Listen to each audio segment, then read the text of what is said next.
I'll tell you what, let's, Thank you. Tell you what, let's try it again to the tune of Bolero. Boy, what a great audience tonight. Why don't you come back some other time when I'm really prepared? I love Friday nights. Friday night. Everybody sparkles on Friday night. You can tell a Friday night crowd when you walk out and you see an elderly lady in about the 8th row plugging a marital aid into a wall socket.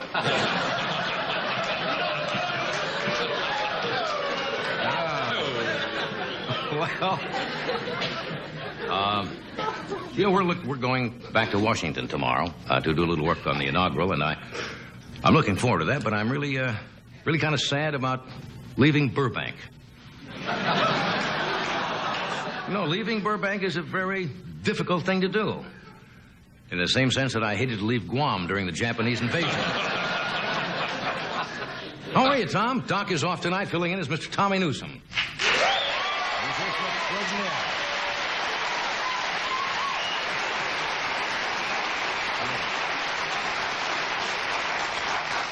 I always try to find out little tidbits about Tommy's life to pass on to you from time to time, and Tommy has a secret fantasy, and I won't tell you exactly what it is, but it involves Tommy.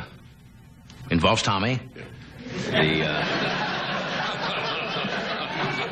Tommy, the Lennon sisters, and Kraft Endicott cheese.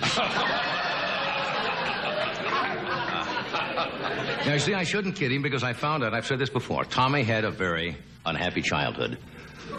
True. Going way back to when he was born. The day he was born, the nurse handed his mother the baby. And then she turned to the doctor and said, "This took 9 months?" You listening to that? Is that one of the, See, Tommy belongs to, you've heard of the Book of the Month Club? And the Fruit of the Month Club around Christmas time?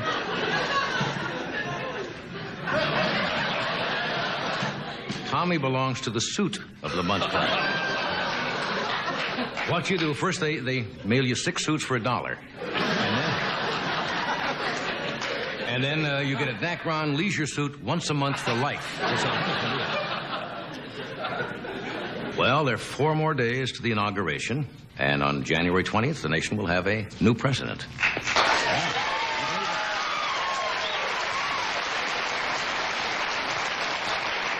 Do you realize when Reagan wakes up on January 21st, he's going to be faced with the terrible realities and the burdens of the Oval Office?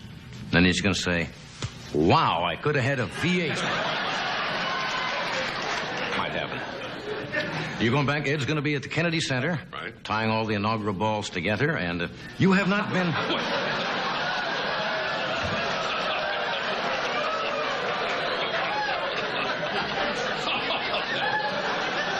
Could you rephrase that a tiny bit? Yeah. I did...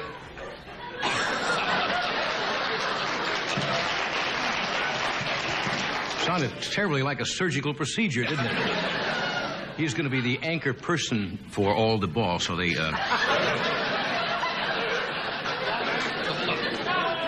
have 8 balls in Washington.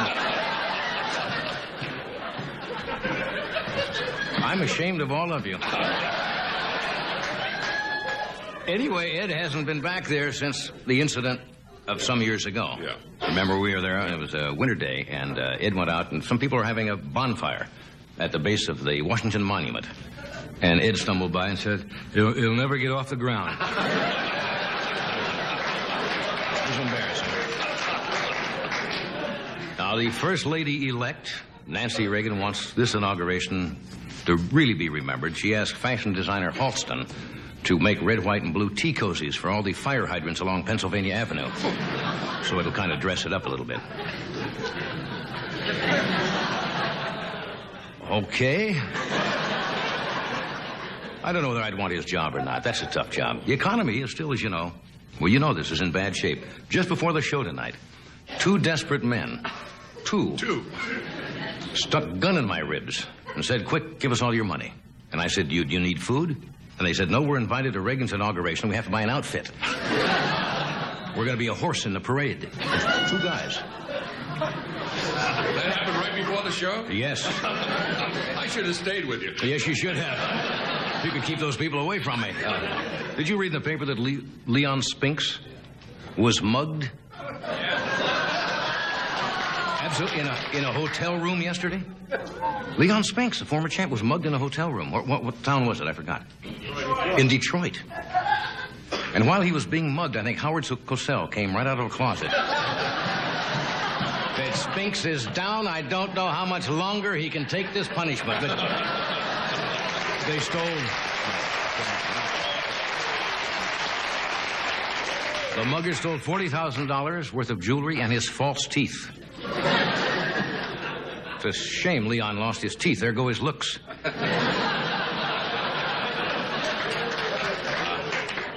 Did you see, read this in the paper, one of these crazy items? They shut a restaurant down up in San Francisco for the illegal sale of alligator meat to the customers.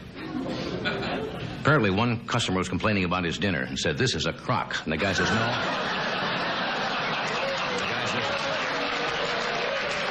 And the waiter said, "No, the crock is on the special for tomorrow night." He didn't understand. There's kind of a bonus, though, to eating in a restaurant like that. You can turn your leftovers into a matching set of luggage. Or perhaps not. We have a good show for you tonight. Bob Hope is here tonight. Mr. Robert Hope.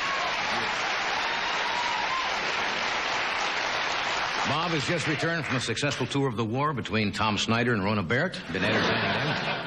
Now, because of our hour format, I had to make some tough decisions tonight on the show. I had to either cut the 7 young girls from B.J. and the Bear, or Sir Malcolm Throckmorton, the biographer of Marcel Proust. And we picked the girls because, as we say on this show, if it's between books and buns, we go with the buns.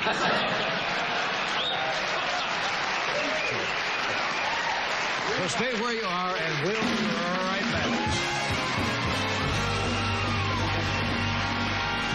Oh, thank you, Tom. Breakfast can still be as good as you remember with cream of wheat from Nabisco. Watch.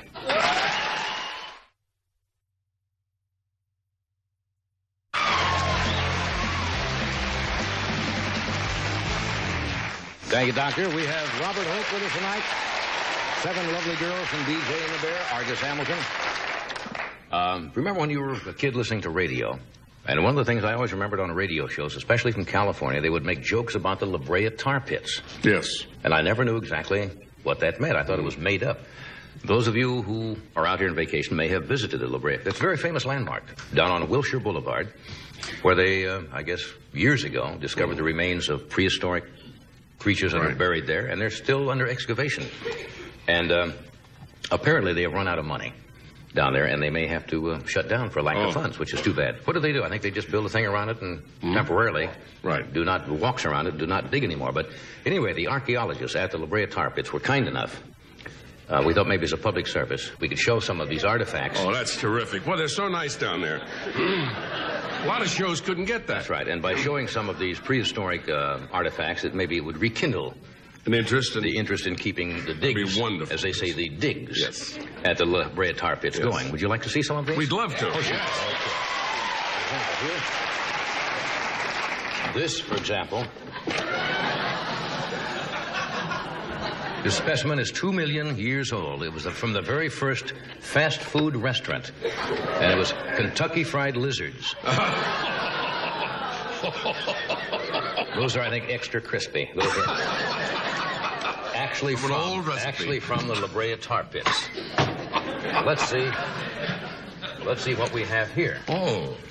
This was for the full-figured cave woman, a Cross Your Rocks bra.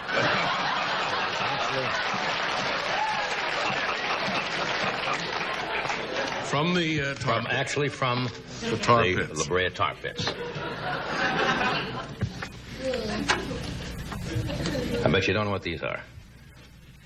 Now, these are 3,000-year-old sideburns from the world's first Elvis impersonator, who was even doing it way back then. Now, let's see what else we have.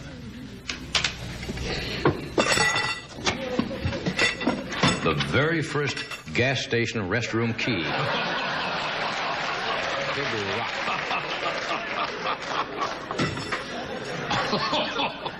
From the La Brea Tar. Can these be seen at the museum? Absolutely. Yes.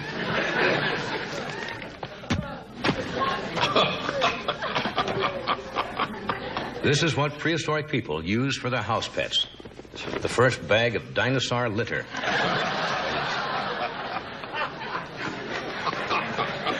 From the La Brea Tar.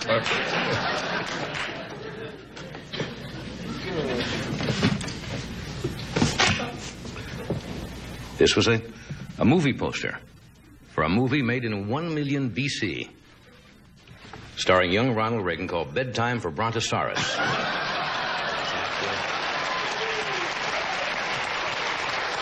From the La Brea Tar Pits, who didn't get it in. Probably one of the most interesting artifacts. If you look at that. This is a prehistoric chessboard before the invention of the color white. It's just...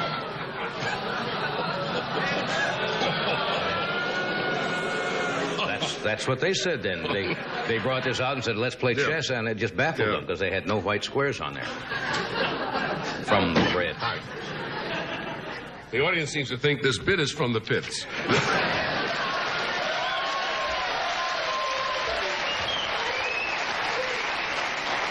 This belonged, who we found out, to a prehistoric police SWAT team, a bulletproof loincloth.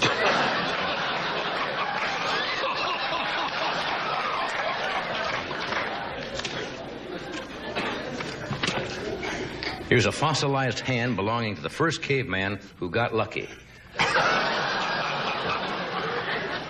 Righto. We figured that's what that meant.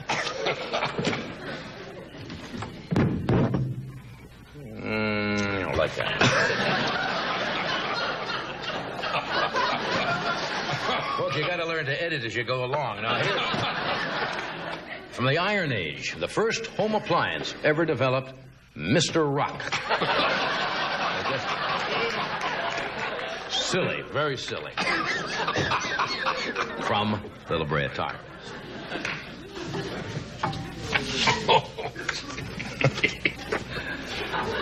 A mastodon odor eater. Actually, from the La Brea Tar.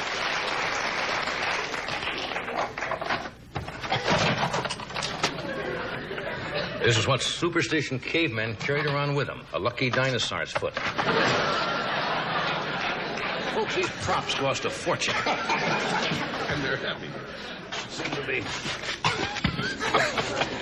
The rough draft of the Ten Commandments written by an early ancestor of the Reverend Jerry Falwell, actually written on stone tablets.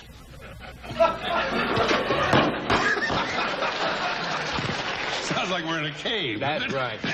Should do this thing in a cave. What else do we have here? Get to the big stuff. What is this?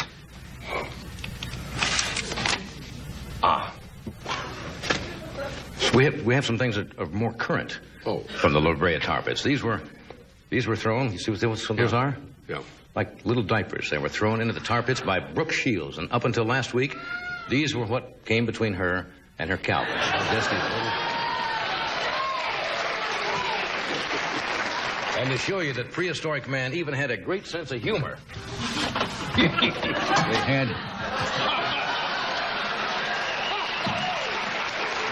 Even then.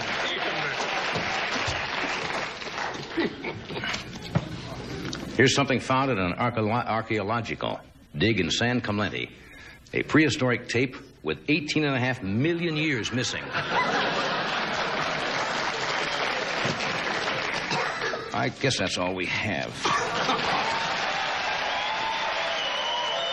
one more. There seems to be one more back there.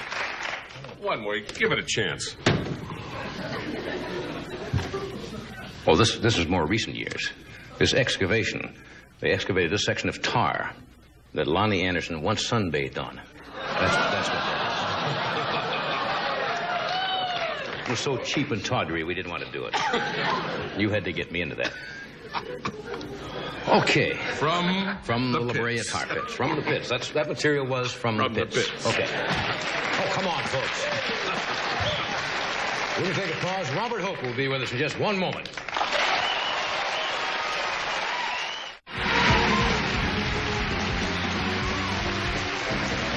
Thanks, Tom. My first guest tonight. So much has been said about Bob Hope, there's really nothing left to say. He is an American institution. And this Sunday, January the 18th, his all-star anniversary tribute, 30 years. Television comedy will be on NBC from 9 to 11. Would you welcome Bob Hope?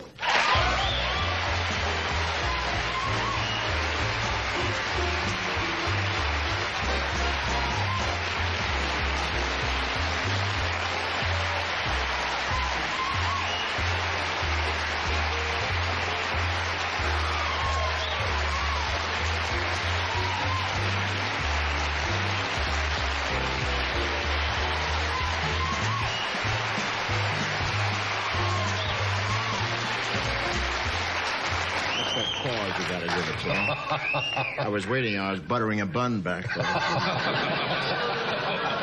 Were you really? No golf, huh? That's right. Currently, you have this Palm Springs Desert Classic going on. I've been flying in. What are you and out commuting back and forth? every day by Spanish Airlines. Spanish Airlines? This guy has a plane. I've just been flying up, playing golf, flying back, editing the show. You know, working with. I understand one night Gerald Ford filled in for you. Yeah, he down filled there in at the gala. Was he funny? Yeah, he's very funny, they tell me. Yeah. He'll never do it again. No, he said, Bob is busy, but I'll pardon him. That was his big laugh down there. Big laugh. 30 years. He is really good. Yeah. Really wonderful. 30 years with the same network? 30 years. I'm on my 31st. No. Have you ever been with another network? I don't recall. You've never worked for any of the other major networks? This is it. On radio, too? Always NBC? Radio. I was on radio for 12 years before that. Yeah. So I'm on my 43rd year. That's incredible. Started as a child. I sat there listening to you. Yeah. Oh, I meant that. When I was growing up, not to make you sound like an elderly man, but I would tell you and Jack Benny and Fred Allen and Fibber McGee and Molly and all of those shows had a great effect on people of my generation. Sure. We stole from you all. Sure. A little bit here and there. Sure. Your first show was great, wonderful medium. I don't know why we ever got into this stuff, you know. I loved radio at Sunset and Vine. We used to do it and read the jokes and kiss the script, then walk out and drop the whole thing in the can and keep going right to the golf course. Now you have to go and have your head blocked, you know. Makeup and all of that stuff. Shibe look you over. My God, it's murder. Your first show, I think we mentioned once, was Easter? It was around that time? Easter 1950, yeah, at the New Amsterdam in New York. Yeah. With, was it a good show? It was pretty good. It was outside of me. It had Doug Fairbanks Jr., who's on my 30th, and it had B. Lilly, and Jim Starbuck and Max Liebman production, and we introduced a redheaded gal, and just for the tag, who turned out to be Dagmar. Yeah, a little gal, Flo Lewis. In those days, people didn't know much about television, did they? I mean, you just kind of got in front of a curtain and did it. That's right. Turned the camera on. Oh, God, it was something else. And, that was 50, and I had done, up to that time, I'd done 7 or 8 Academy Awards. I've done command performances, White House appearances, but I was still nervous on that first show. Isn't that funny? No, I can. And I was uptight, you know? And it was something. But they held me over. I came back to do the second show a month later, and I got into a cab in front of the Waldorf, and cab driver said, Bob Hope, huh? I said, that's right. He said, what are you going to do, another television show? I said, that's right. He said, your first one wasn't too good, you know. I said, who asked you? He said, I'm the public. I'm the public. And I went right in and hired Tom Petty, and I opened my second show with that scene. That's a funny idea. In those days, and it wasn't as funny as it was in the cab. In those days, of course, they had no such thing as tape. That was black and white in 50, and you didn't get any retakes. It was go out and do it. What'd they do? Make a kinney, didn't they? Make a kinescope. Well, they had a kinescope, which was really kind of taking a film of a television show. And everybody looked like they were underwater. You know, those kinescopes. And then they didn't play here, if you remember in those days. The shows would appear in the East first, and about 3 weeks later, they would send them out to California, and they would play the kinescope. There was no. So. Oh yeah, there was no cross. What was the cable? Didn't the cable? Was it radio? The cable came in from Salt Lake or something? From They came to Salt Lake, and then the cable brought it in. Or Yeah, something. later on, but not until the 60s. I don't Or the think we had stagecoach with Ronald Reagan driving or something like that. Something like I that. understand you had a lot of people here at NBC last week. We had... And even Fred Silverman on the show? We had Fred Silverman, and wait till you see him. It's a collector's item. He's smiling. He's smiling. And he gets a couple of laughs. He does about 3 minutes, and, and it's funny. We have a clip. I understand this has to do with jokes about your nose. Yeah. When did you first start making jokes about your nose? You have a unique nose. I mean, it's a nice nose. We're going to talk about heads. I'll tell you one. They've overdone it. But they had to have something that was strange about me. The writers. So they start. Now, do I have a funny nose? No. Thank you. No, you don't have a funny nose. How about you? See what the writers dig up? That's right. Dirty writers. What is this? Just a composite of things over the years about? Yeah. Well, that's just one of the scenes that I pull out of a Danny Thomas, a personal appearance, and I say he gives me an award, the Danny Thomas Award. He's the only one that ever received it. So let's roll the tape. And then we go in the nose joke. It's a little preview of. What a beautiful bunch of stars are here tonight. I appreciate this. With all these celebrities, seating was a problem until we decided to do it alphabetically. And I want to thank Claude Akins for the suggestion. Now, there was only one awkward moment when Jamie Farr and Zsa Zsa Gabor came in with the same hairdo. Danny, this is a wonderful award, but I'll have to think of a special place to put it. Why don't you hang it on your nose? You just put this cone over your nose. There you are. Why can't I have a cone like the one you've got on your nose? I had to pay through the nose.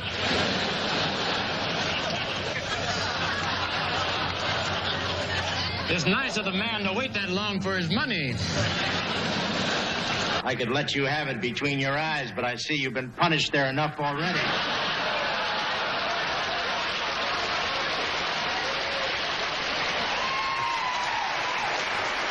We'll take a break. We're coming right back.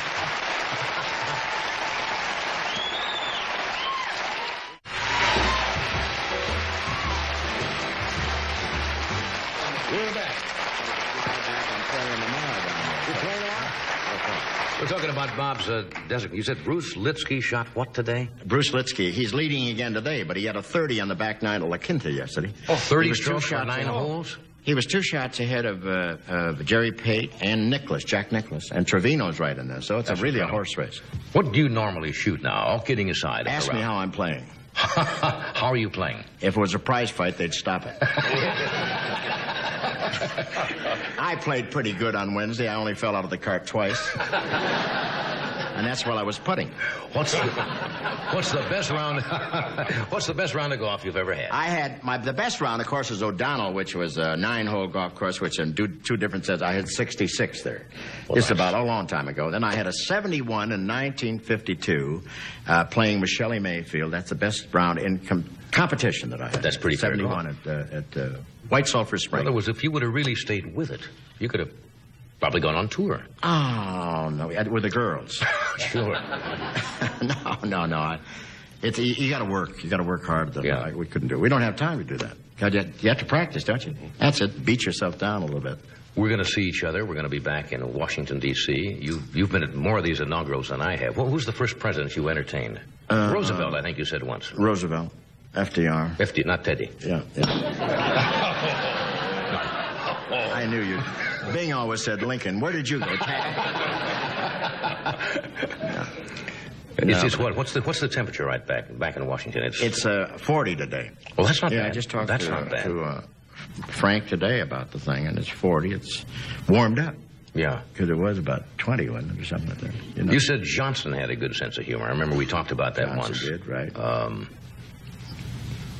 Kennedy was awful sharp. Johnson was something. He was driving down through Texas. He liked to drink beer and drive fast. And the cops stopped him. He was driving himself, and the cop stopped and went back for his book. When he finally got back, Johnson cranked the window down. And cop looked and says, "Oh, my God." And Johnson says, "You better believe it."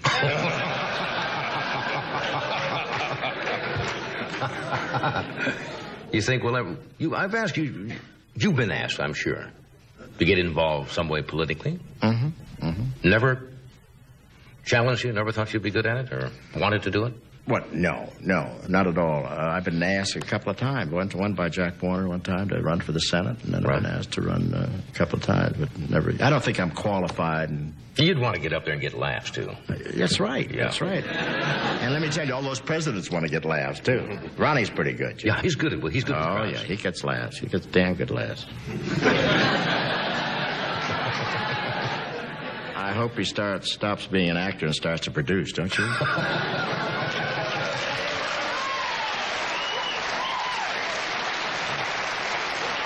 I don't know where somebody got these photos. Oh, come on now. Come on. Come on, we always like to Where do did these. you get them? I don't know. Somebody brought this up. If you would like to see it, I'm going to guess how old you are here. Oh. Not more than, what, 7, 8 years old? Maybe younger. I don't know. Robert Hope as a child. Oh, my God. Wasn't he adorable? That's sweet. Now, if you want to see a snazzy-looking 17-year-old... Looks a little gay, doesn't it? Now, 17 years old. Now, look at that. Yeah, man, I could go. In your dancing days. All I needed was food in those days. That's from vaudeville. That's my first vaudeville picture. Yeah. I was lean, buddy. Yeah. Where are you going after the inauguration? Now, you got your show on Sunday night? I'm coming right back here. I'm coming right back here and go to Palm Springs and play a little. Yeah. Golf, because I've had it. I'll tell you. Yeah. Somebody found this today. I don't know if you've got this or not. World's greatest golf jokes. You ever had this? No. Somebody says you might like to have this. That's great, isn't I it? have no gag for it. It's just great golf stories. Isn't that wonderful? I never give you gifts or anything. No, it's about time, John. Now, that's nice, isn't it? Yeah. I showed Nicholas my swing the other day on the tee, and I said, what do you think? He said, are you on marijuana? I said, no. He said, try some. Hey, Sunday night, 9 o'clock.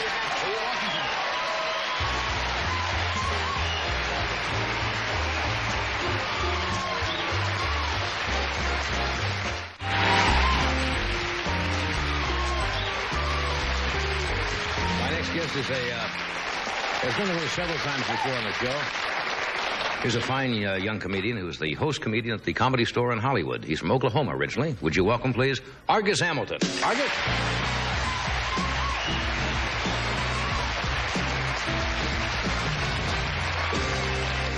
Thank you very much.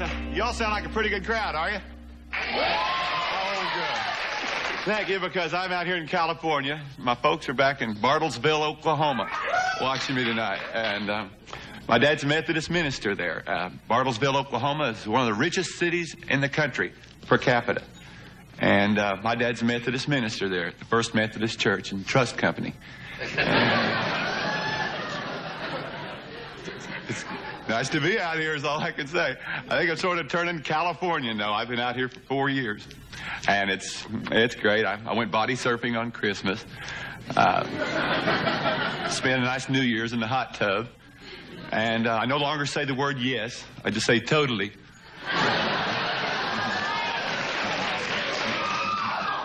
Feel like doing the Carson show? Totally. Hey, I'm here. So it is nice. So some new things for me. I'm dating a Jewish girl right now. Any Jewish girls here? Okay. You're very interesting. You're very interesting. I don't know if it's going to work out. She's Jewish, and I'm an Okie. What are we going to do, raise little jokies? She made me watch that Dr. Carl Sagan series. What's it called? Cosmos. When they traced cavemen all the way back to Israel. And you remember them, the Flintstones. And the best friends were Barney and Betty Rubel. And here I am, Abadabagoy. That Californians react differently to news. Like when they busted that 25 tons of marijuana in San Francisco, it was a sad day in Hollywood. Every Cadillac west of La Brea had their aerial at half-mast.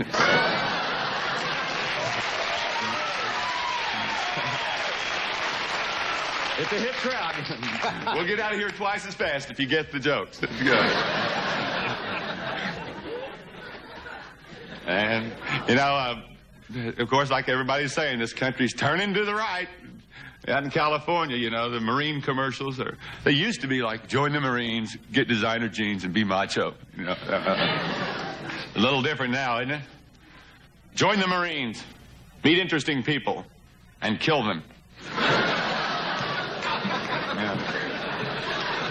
What's coming up? Springtime for Reagan. Here we go. I see where Russia is withdrawing 80,000 troops from East Germany, and they're going home through Poland. And the Russians always have a great excuse for invading anybody. Like last year in Afghanistan, 70,000 troops going in there looking for Brezhnev's dog.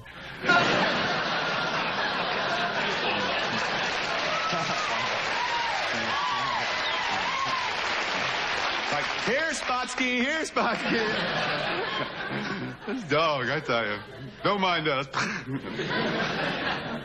And, of course, I hear Reagan's going to use show business to teach those Russians a lesson. If they step 1 foot into Poland, Ronald Reagan will order Radio Free Europe to play Bobby Vinton's greatest hits. They'll be out by Mr. Lonely. No problem. And I'm looking forward, like everybody's talking about, to the inauguration coming up. Won't that be something? Well, Jimmy Carter and Ronald Reagan will be up there on the podium together, our choice of 1980. A movie star and a farmer. Peanuts and popcorn. Look at this. What do you know?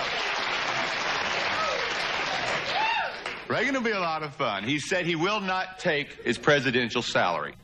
He'll just settle on 6% of the country's gross annual income. I like a salesman working for commission, too.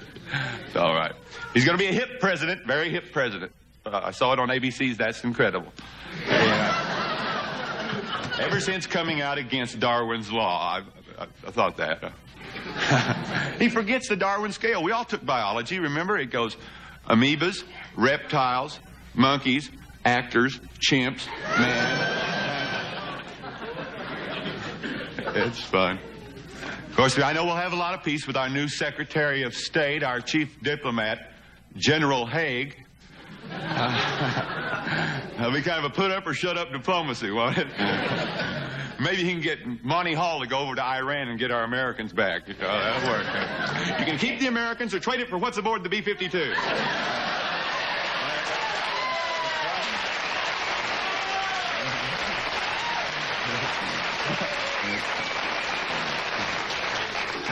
I'll give you $24 billion for some sane government, Golly. You know what? How many folks here? I saw Leonard Nimoy the other night. Y'all enjoy watching him? Leonard Nimoy? Yeah. He was in search of John Anderson. And, what's happening? I like John Anderson. I like him. I like John Anderson. He reminded me of every math teacher I ever had.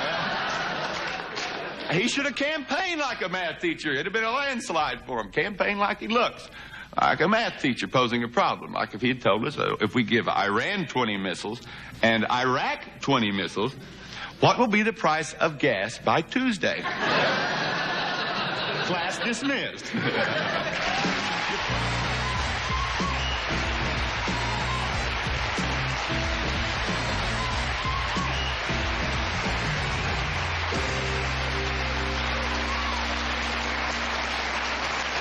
We'll be back in a minute.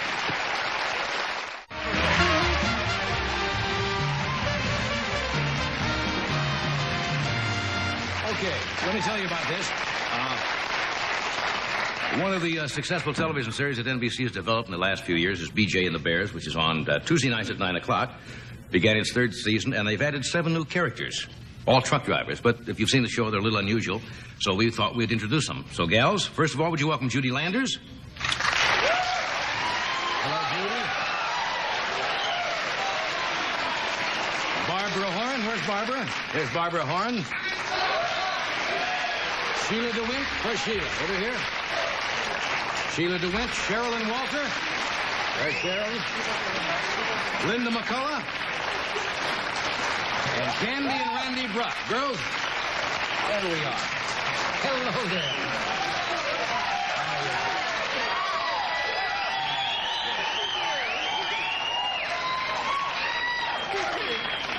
I feel like Merv Griffin with another one of his fabulous theme shows.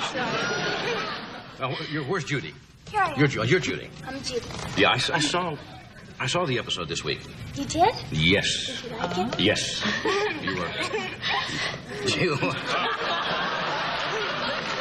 Now, does anybody know how to drive a truck? I know how to drive a truck. I saw you, but on television you can fake it, But I really know how to drive it. Where'd you learn to drive a truck? Well, I just sort of figured that if I was going to play a lady trucker, Yeah. and I wanted people to believe it, Sure. then I had to believe it too. So, one of the drivers took me out for a day, and I learned how to really drive it. How many gears is it?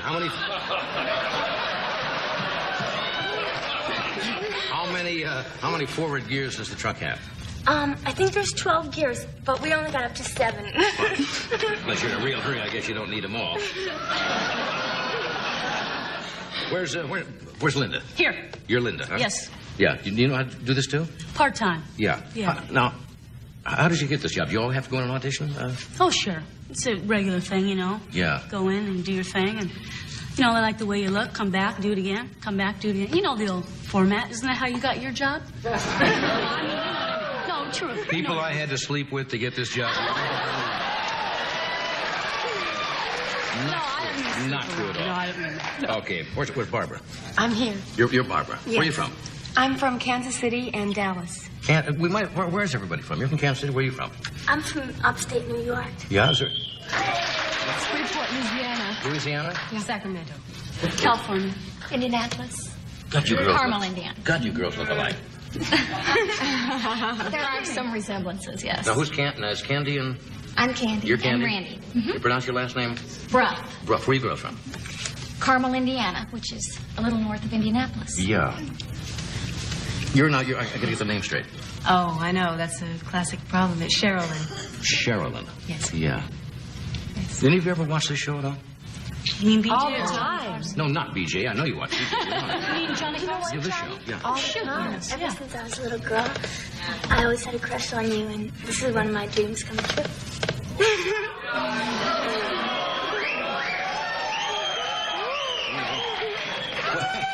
When did the crush leave you? You always said a little girl. You know you've been watching the show that long? Yeah. I have, too. Yeah? Yes, absolutely. I always dreamed I'd grow up to marry you. Oh, my God. Oh, no. I did.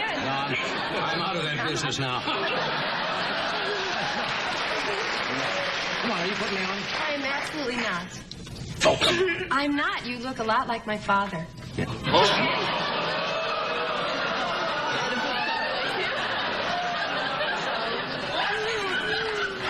Oh, very funny. Funny up there. Nothing wrong with loving your daddy, is there? No, that's right. Not a bit. It's just kind of a family thing. I guess you could call it that. Now, all you girls have to learn to drive on this show? Well, not all of us. We sort of do different things. One of the things we do is ride motorcycles. Right. Because actually what we are is a daredevil stunt team of Right. women called the Lady Killers. Right. And we go to circuses and fairs, and we perform for the audience, and we do daredevil acts on motorcycles. Yeah. And we end up moonlighting as truck drivers along with other things. I'm a DJ on the radio at night. Is this the first show for most of you? Have you ever done... Well, you gals said you did commercials. Is this your first television show? What else did you do? Have you done other things? I came here 3 years ago right after I graduated high school. And some of the roles that I've played are Bonnie, Bambi, Boom Boom Bunny, Cookie Candy, Angel Goldie, Wanda the Bod. I didn't think you'd be playing Madame Curie. Not that you probably couldn't handle that, but what are some of the other roles you gals have played? Well, this was my first big break. Yeah. I was Miss Texas. Well, bring it. Yes, I was. But before this, I really didn't.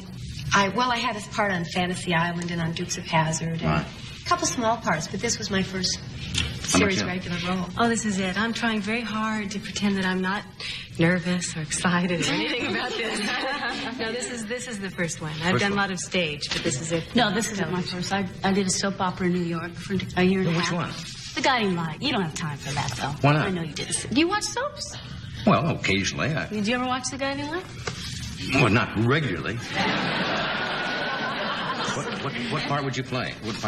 Part? Well, at the time I played illegitimate child. You know, your basic role. Your basic daytime stuff. Yeah, student nurse, fell in love with the town baddie, got dumped, gave up the virginity. You know, the whole scene. We can't even do that this time of night, but you can do it in the daytime. Take a break. We'll be right back.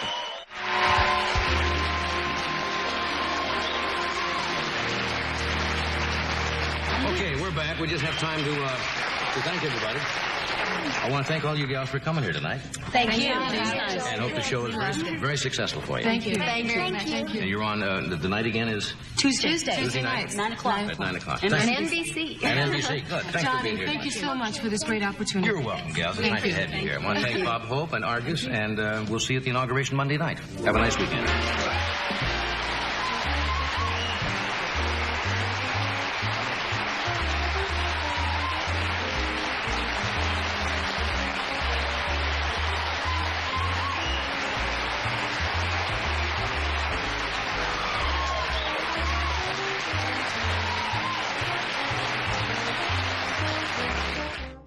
I'm humbled by that applause.